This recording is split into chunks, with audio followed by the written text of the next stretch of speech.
before we start any new initiative or add any new thing, we always ask the question, is this good for kids? And that's really what I think education should come down to. It's not, is this convenient for teachers? Is this what administrators or lawmakers want?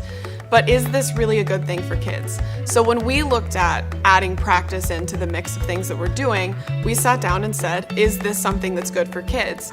And because of the elements that it has that fit so well into our core values of having kids collaborate and reflect and use inquiry and research, we said, yes, this fits really well with what we're doing. This will be good for kids. And that's why we chose to do practice.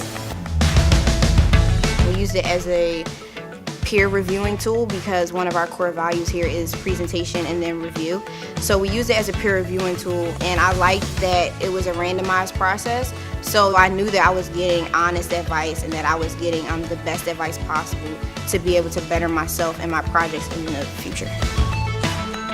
Giving feedback to random people that you normally don't interact with in the class is really important because it allows you to see what their perspective is and what their personality is, and maybe you get to be friends with that person as well.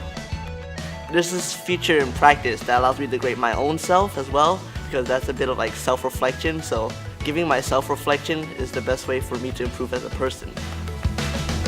As a speech and debate coach and teacher, what I immediately thought was this fills a lot of the needs that I've had in the past. There's never enough time as a coach, and as a result, I was really encouraged to try practice simply because I needed a way for students to be able to practice and for me to be able to check in on their practice when they weren't in the classroom.